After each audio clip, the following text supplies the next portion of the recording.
तो कहानी की शुरुआत में हमें दिखाया जाता है कि सूरज धीरे धीरे पृथ्वी के पास आ रहा है, जिस वजह से पृथ्वी के सभी इलाकों में आग और सूखा फैलने लगा है। इसलिए जल्दी ही साइंटिस्ट पृथ्वी पर आने वाली सोलर क्राइसिस के खतरे के बारे में पूरी दुनिया में अनाउंस करने लगते हैं, जिसमें वो सभी को बताते हैं कि अगर सूरज इसी स्पीड से आगे बढ़ता रहा तो सूरज 100 सालों में पृथ्वी को अपने बीच समा के खत्म कर देगा और 300 सालों बाद वो पूरे सौर मंडल को ही खत्म कर देगा। इसलिए पृथ्वी को बचाने के लिए UEG यानी यूनाइटेड अर्थ गवर्नमेंट मूविंग माउंटेन नाम के एक प्रोजेक्ट पर काम करने का फैसला करती है। इस प्रोजेक्ट के अकॉर्डिंग साइंटिस्ट काफी सारे बड़े बड़े इंजन्स बनाकर पृथ्वी के अलग अलग हिस्सों में इंस्टॉल कर देंगे, जिसकी मदद से पृथ्वी को सौर मंडल से बाहर ले जाकर बचा लिया जाएगा। लेकिन इस प्रोजेक्ट में काफी खर्चा होने वाला था, साथ ही खाने पीने के रिसोर्सेज भी दिन प्रतिदिन खत्म होते जा रहे थे, जिस वजह से लोग दंगे और प्रोटेस्ट करने लगे थे। इन प्रोटेस्ट में वो लोग शामिल थे जिन्हें किसी भी अंजाम या खतरों की परवाह नहीं थी, क्योंकि इन लोगों का मानना था कि जो खतरा अभी तक पृथ्वी पर नहीं आया है उसके लिए गवर्नमेंट इतना बड़ा रिस्क लेकर पृथ्वी और मानव जाति को खतरे में डाल रही है। वहीं दूसरी ओर UEG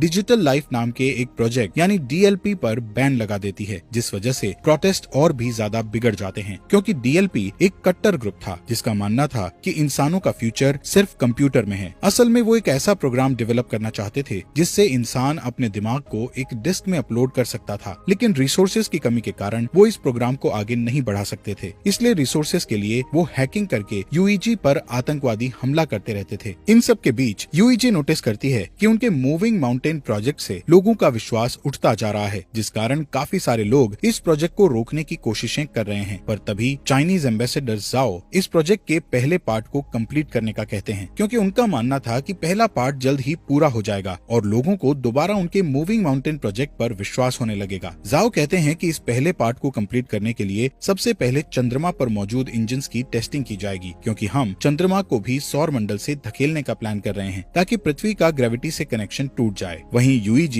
इस टास्क को कंप्लीट करने के लिए कई लोगों को एस्ट्रोनॉट्स के रूप में ट्रेन करने वाली थी, इसलिए वो कुछ सोल्जर्स को बेस पर इकट्ठा करती है, जहां हम लियू नाम के एक पायलट को देखते हैं। तभी लियू देखता है कि बेस प्रोटेस्टर्स से घिरा हुआ है और गार्ड्स उन्हें रोकने की कोशिश कर रहे हैं। उसी वक्त एक प्रोटेस्टर बेस के अंदर घुस आता है, पर हैन नाम की लड़की उस आदमी को मारकर नीचे गिरा देती है। ये देखकर लियू हैन से काफी इम्प्रेस होता है और उसके साथ जिंदगी गुजारने के सपने देखने लगता है। इसके बाद सभी ट्रेनीज को एक एलिवेटर में बैठकर अंतरिक्ष में भेज दिया जाता है, क्योंकि उनका पहला टेस्ट अंतरिक्ष में होने वाला था। ये अभी तक का सबसे ऊंचा एलिवेटर था। इस एलिवेटर के ऊपर जाने की स्पीड इतनी तेज थी कि कुछ ट्रेनीज बेहोश हो जाते हैं, जिस कारण वो उस स्टेशन को भी नहीं देख पाते जो कि मूविंग माउंटेन प्रोजेक्ट के लिए बनाया जा रहा था। यहाँ सभी ट्रेनीज को फाइटिंग स्किल्स सिखाते हुए फायर आर्म्स का यूज करना सिखाया जाता है। इसके अलावा उन्हें बार बार एलिवेटर से ट्रेवल करवाया जाता है ताकि उन्हें फ्यूचर में एलिवेटर से ट्रेवल करने में किसी भी तरह की परेशानी का सामना न करना पड़े। साथ ही सभी का मेडिकल टेस्ट करके उन्हें डेली एक्सरसाइज करवाई जाती है। इस ट्रेनिंग के दौरान लियू और हैन एक दूसरे को पसंद करने लगते हैं और उन्हें प्यार हो जाता है। फिर एक दिन लियू गार्ड को सिगरेट की घूस देता है और बेस के अंदर एक गुलदस्ता ले आता है, जिसे वो हैन को देते हुए उसे प्रपोज कर देता है। इसी सुबह एस्ट्रोनॉट्स का एक नया बैच वहाँ आता है और एलिवेटर में शामिल हो जाता है। तभी अचानक से बेस में मौजूद ड्रोन्स बाहर आने लगते हैं, जिससे इंजीनियर्स को पता चलता है कि उनका सिस्टम हैक हो गया है। इसी दौरान एलिवेटर अपने शेड्यूल से पहले ऊपर जाने लगते हैं। दूसरी ओर एलिवेटर में शामिल हुए नए एस्ट्रोनॉट्स अपने कपड़े बदलने लगते हैं। तब लियू और हैन नोटिस करते हैं कि नए एस्ट्रोनॉट्स ट्रेनीज के नाम की यूनिफॉर्म पहन रहे हैं, जिससे वो समझ जाते हैं कि वो लोग कोई एस्ट्रोनॉट्स नहीं बल्कि आतंकवादी हैं। यहाँ बेस में सभी ड्रोन्स अटैक करके आग लगाने लगते हैं, जिन्हें रोकने के लिए पायलट उन पर अटैक करते हैं, लेकिन ड्रोन्स पर निशाना नहीं बना सकते थे, क्योंकि साइंटिस्ट ने सिस्टम को इस तरह बनाया था कि वो अपने ड्रोन्स पर अटैक ना कर सके। वहीं ड्रोन्स हैक हो चुके थे, इसलिए वो सिस्टम पर अटैक कर रहे थे। इस तरह अटैक करते हुए ड्रोन्स एक एलिवेटर को नीचे गिरा देते हैं। दूसरी तरफ एलिवेटर में आतंकवादी सभी ट्रेनीज से उनकी ID चुराते हैं और सभी गेट्स को बंद करके ट्रेनीज की कुर्सियों को लॉक कर देते हैं। यहाँ जो भी उन लोगों को रोकने की कोशिश करता है उन्हें बुरी तरह पीटा जाता है। इस एलिवेटर के दूसरे रूम में लियू होता है, जो कि अपनी कुर्सी छोड़ देता है और अपने चश्मे का यूज करके गेट की लॉक स्क्रीन को धूप से जलाकर गेट ओपन कर लेता है। इस गेट की दूसरी साइड जाकर लियू देखता है कि उसका एक साथी बुरी तरह घायल है, क्योंकि आतंकवादियों ने उसे बुरी तरह पीटा था। इसलिए लियू उन आतंकवादियों के पीछे जाता है और उनसे लड़ने लगता है। इस फाइट में एक आतंकवादी ऊंचाई से गिरकर मर जाता है, जिसके बाद लियू एक फायर एक्सटिंग्विशर को लेकर दूसरे आदमी का पीछा करता है। इस बीच वो आतंकवादी चोरी की गई ID से एलिवेटर को स्टेशन तक पहुंचा देता है। ठीक उसी समय ड्रोन उन पर एक मिसाइल से अटैक करते हैं। इस दौरान बेस में साइंटिस्ट 550C नाम के इंटेलिजेंट क्वांटम क्वांटम कंप्यूटर की मदद से सिस्टम को हैकर से सेव कर लेते हैं, जिसके तुरंत बाद ड्रोन्स जमीन पर गिरकर ब्लास्ट हो जाते हैं और फिर साइंटिस्ट द्वारा एलिवेटर को वापस नीचे खींच लिया जाता है। यहाँ ल्यू अभी भी उस आतंकवादी से लड़ रहा था। तभी हैन एक मैकेनिकल हाथ की मदद से विंडो को तोड़ती है और ल्यू के पास आकर उस आतंकवादी को मारने में उसकी मदद करती है। इसके बाद हैन गुस्से में ल्यू से दोबारा फ्लावर्स मांगती है, क्योंकि इस फाइट के दौरान उसके सभी फ्लावर्स टूट चुके थे। तभी अचानक से उसका स्टेशन बेस पर गिरने लगता है, क्योंकि उस आतंकवादी ने मरने से पहले डेटोनेटर दबा दिया था। ये स्टेशन बेस पर गिरकर क्रैश हो जाता है, जिससे बेस पर मौजूद बिल्डिंग्स ब्लास्ट हो जाती है और एलिवेटर भी अचानक से जमीन पर गिर जाता है, जिससे सभी ट्रेनीज भी इस एक्सीडेंट के शिकार बन जाते हैं। हालांकि ल्यू और हैन सही सलामत होते हैं। इसी दिन न्यूज पर बताया जाता है कि इस ब्लास्ट में लगभग 3000 लोगों की जान जा चुकी है और 5 से भी ज्यादा लोग घायल हुए हैं। यूईजी के बनाए स्टेशन के क्रैश होने के कारण कई लोगों की जानें गई थी, इसलिए लोग और भी प्रोटेस्ट करने लगते हैं। इस प्रोटेस्ट में आतंकवादी हमले और दंगे भी होते हैं। सभी प्रोटेस्टर गवर्नमेंट से डीएलपी को वापस लेने की मांग कर रहे थे। यहाँ जाओ अपनी असिस्टेंट से उस स्पीच को पढ़ने के लिए कहता है, जिसे उसने यूईजी के प्रोजेक्ट में विश्वास रखने के लिए लिखा था। इसी दौरान जाओ अमेरिकन एम्बेसडर के साथ बातचीत करता है और उनसे प्रोजेक्ट पर काम करने के लिए एक और मौका मांगता है। कुछ हफ्ते बाद क्रायो स्लीपिंग पॉड्स में लोगों को रखकर चंद्रमा पर भेजा जाता है, ताकि वो चंद्रमा पर जाकर इंजन्स पर काम जारी रख सकें। इस बीच हैंग्यू नाम का कंप्यूटर इंजीनियर क्रायो स्लीप से उठता है, जो कि 550A नाम के एआई और उसकी बेटी याया की एक रिकॉर्डिंग को चेक करता है। दरअसल 550A की मदद से ही याया हैंग्यू से बात करती थी। यहाँ पता चलता है कि हैंग्यू पहले डीएलपी के लिए काम करता था, लेकिन 550C तक पहुँचने के लिए वो चंद्रमा पर काम करने आया है। असल में 500C पूरे बेस को कंट्रोल करता है, इसलिए हैंग्यू को लगता है कि वो 500C का यूज याया की क्लिप बनाने में करेगा, जिससे कुछ सेकंड्स के लिए उसकी मरी हुई बेटी का दिमाग एआई में डेवलप हो जाएगा। यहाँ टीम के बाकी मेंबर्स के साथ काम करते हुए हैंग्यू को पता चलता है कि जाओ नाम का कंप्यूटर रिसर्चर 550C का इंचार्ज है और वो चाहता है कि हैंग्यू उनके सिस्टम के ऑपरेशंस पर उनके साथ काम करे। इसके बाद हैंग्यू और जाओ 550C का पहला टेस्ट बेस के हर एक सेक्टर को एक्टिवेट करके करते हैं। जब वो कंप्यूटर के द्वारा वर्क के पूरा होने का वेट करते हैं, तब जाओ हैंग्यू को अपने दिमाग की डिजिटल कॉपी देता है, जिसे कंपनी ने जब्त कर लिया था, क्योंकि उन्होंने डीएलपी पर बैन लगा दिया था। यहाँ जाओ हैंग्यू को समझाता है कि ये तुम्हारे ऊपर डिपेंड करता है कि तुम इस कॉपी को डिस्ट्रॉय करना चाहती हो या नहीं। कुछ समय बाद हैंग्यू याया की क्लिप जाओ को दिखाता है। इस बीच हैंग्यू उस दिन को याद करता है जब वो अपनी पत्नी और बेटी के साथ कार से कहीं जा रहा था। तब अचानक से उसकी कार एक ट्रक से टकरा गई थी, जिससे उसकी पत्नी की तुरंत ही डेथ हो गई थी, पर याया कुछ समय तक जिंदा थी। इसलिए हैंग्यू याया के दिमाग को कंप्यूटर के जरिए जिंदा रखने के लिए उसे डीएलपी के पास ले गया था, लेकिन वो लोग उसकी मदद करना नहीं चाहते थे, क्योंकि उनकी टेक्नोलॉजी अभी तक तैयार नहीं हुई थी। इस बीच हैंग्यू की मुलाकात जाओ से हुई, जो कि पहले डीएलपी में काम करता था। यहाँ जाओ ने हैंग्यू पर एहसान करते हुए याया के दिमाग को 550A नाम के एआई में डाल दिया था। यहाँ प्रेजेंट में हैंग्यू जाओ से रिक्वेस्ट करता है कि वो याया पर 550C का यूज करे, जिससे याया पूरी तरह एआई में बदल सके, जिस पर जाओ हैंग्यू से कहता है कि याया के लिए 550A ही काफी है। इसी बीच उनका सिस्टम डिटेक्ट करता है कि वहाँ Z9 लेवल का सोलर स्टॉर्म आने वाला है, जिससे सभी लोग बेस पर वापस जाने का सोचते हैं, लेकिन उनके पास जो गाड़ियाँ थी उनकी स्पीड ज्यादा नहीं थी, पर फिर भी वो कोशिश करते हैं और किसी तरह सभी इंजन्स को बेस में रखकर उन्हें सोलर स्टॉर्म से बचा लेते हैं। पर इस प्रोसेस में 550C एआई बुरी तरह जल जाता है, जबकि प्रोजेक्ट को 3 दिनों में लॉन्च करना था, जिसके लिए उन्हें एक एआई की बहुत ज्यादा जरूरत थी। तब हैंग्यू जाओ को अपना 550A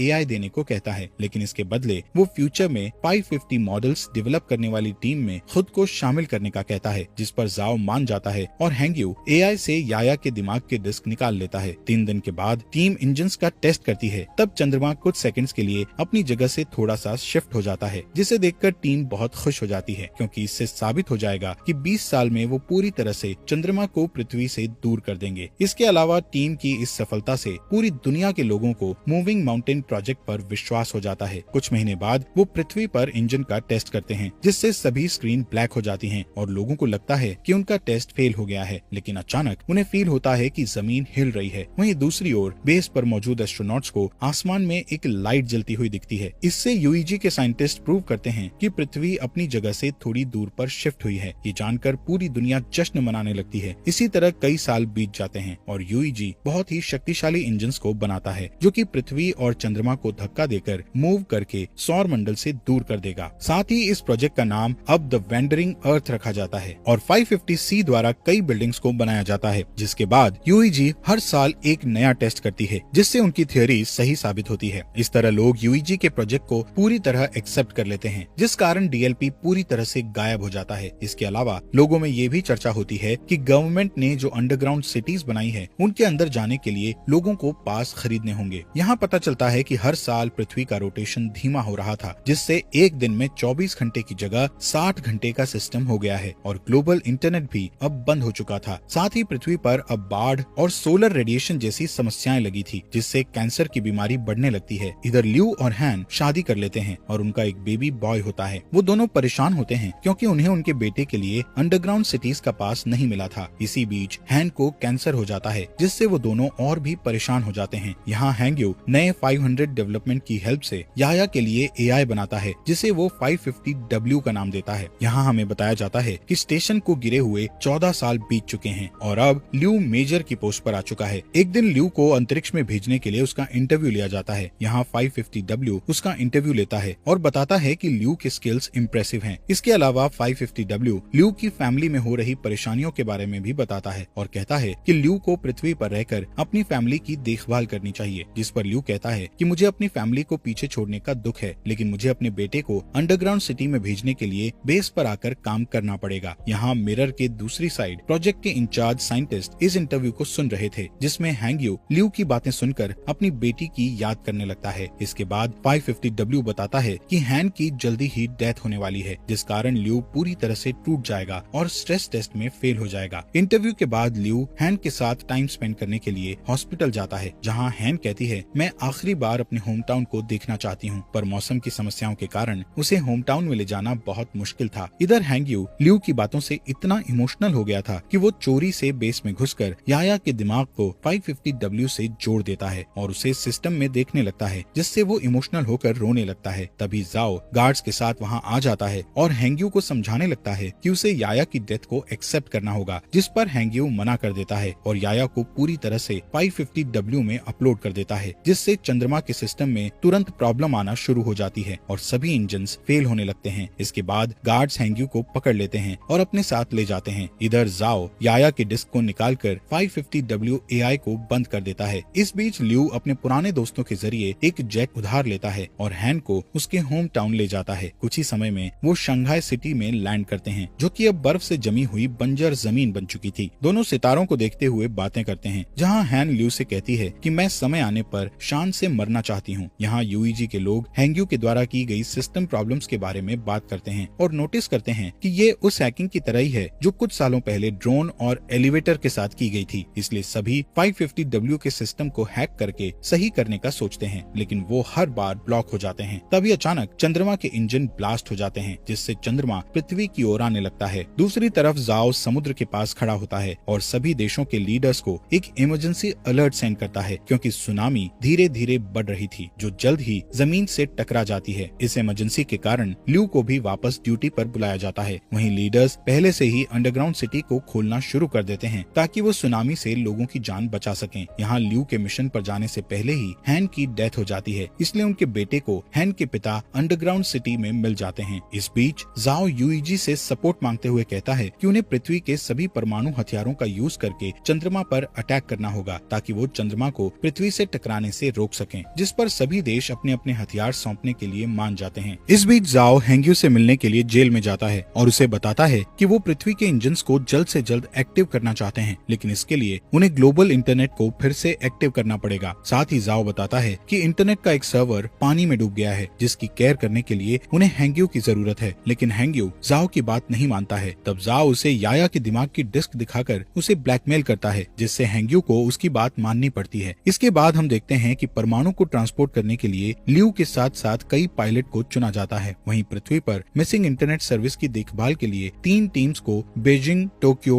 और डैलस भेज दिया जाता है। इसके बाद चुने हुए पायलट्स शटल्स के साथ चंद्रमा के लिए रवाना हो जाते हैं, जहां अंतरिक्ष में एस्ट्रॉइड्स प्लैनेट तेजी से शटल से टकराने लगते हैं, जिससे कई शटल्स क्रैश हो जाते हैं और टीम को 200 हथियारों का लॉस हो जाता है। इस वजह से अब उनके पास सिर्फ 180 हथियार ही बचे होते हैं। थोड़ी ही देर में बाकी के शटल्स चंद्रमा की सतह पर आ जाते हैं, लेकिन तभी एस्ट्रॉइड्स एक शटल को हिट कर देता है, जिससे ल्यू की शटल भी क्रैश हो जाती है। इसलिए उन्हें मजबूरन जमीन पर उतरना पड़ता है। इस दौरान उन्हें 384 हथियारों का फिर से लॉस हो जाता है। यहाँ बचे हुए लोग टेप को ढूंढने लगते हैं ताकि वो उनके टूटे हुए हेलमेट को ठीक करके अपने घाव पर पट्टी कर सकें। इसके बाद वो लोग तय करते हैं कि वो लोग बचे हुए हथियारों को पैदल ही चंद्रमा पर फिट कर देंगे, पर ल्यू नहीं चाहता था कि इस काम को करके यंग लोग मारे जाएं, इसलिए वो अकेला शटल से बाहर आकर गेट को बंद कर देता है। यहाँ पृथ्वी पर तीनों टीम्स सर्वर की जगह पर पहुंचकर पानी के नीचे चली जाती हैं, जहाँ ड्रोन और स्पेशल टूल्स की मदद से हैंग्यू की टीम बिल्डिंग में जाती है और सर्वर का दरवाजा ढूंढने लगती है। लेकिन जब वो दरवाजे को जबरदस्ती खोलते हैं तो उनका एक आदमी बुरी तरह घायल हो जाता है। तब जाओ उसके घावों को सही करने की कोशिश करता है, लेकिन उनके पास घाव को ठीक करने के लिए कोई सामान नहीं था, जिस कारण उस आदमी की डेथ हो जाती है। जिसके बाद हैंग्यू और जाओ इंटरनेट को वापस लाने के लिए कनेक्शन बनाने का डिसीजन लेते हैं। दूसरी तरफ ल्यू हथियारों को एक ट्रक से ले जाने लगता है। तभी अचानक चंद्रमा का मलबा पृथ्वी से टकराता है, जिस वजह से बिल्डिंग्स हिलने लगती है और कुछ हार्डवेयर जाओ के पैर पर गिर जाते हैं, जिससे वो बुरी तरह फंस जाता है। तभी उस रूम में पानी भरने लगता है। दूसरी ओर हैंग्यू अपने ड्रोन की मदद से भी रूम का गेट नहीं खोल पा रहे थे, इसलिए जाओ उसे जल्दी से पासवर्ड की दे देता है, पर इस दौरान जाओ की पानी में डूबने से डेथ हो जाती है। इसके बाद चंद्रमा का मलबा पृथ्वी की मेजर लोकेशंस को डिस्ट्रॉय करने लगता है, जिससे अंडरग्राउंड सिटीज में जा रहे लोग पैनिक होने लगते हैं। वहीं यूईजी में जाओ को बुरी खबर मिलती है कि उनके पास परमाणु हथियारों का एक साथ ब्लास्ट करने के लिए समय नहीं है, जिससे जाओ उम्मीद खो देता है। पर तभी उसका एक आदमी उसे सोल्यूशन बताता है कि अगर वो अंतरिक्ष में और भी एस्ट्रोनॉट्स को भेज देंगे तो हथियारों को मैनुअली ब्लास्ट किया जा सकता है, यानी कि सभी एस्ट्रोनॉट्स को अपना सेक्रीफाइस करके दुनिया को बचाना होगा। इस ऑपरेशन के लिए 300 लोगों की जरूरत थी। यहाँ एक पुराना पायलट कहता है कि ऐसा करना हमारा कर्तव्य है, पर यंग लोग फ्यूचर की देखभाल करने के लिए हैं, इसलिए उनका सेक्रीफाइस ना किया जाए। उस पायलट की बात मानते हुए सभी पुराने पायलट्स को एस्ट्रोनॉट्स की टीम के साथ चंद्रमा पर पहुंचा दिया जाता है, जहां ल्यू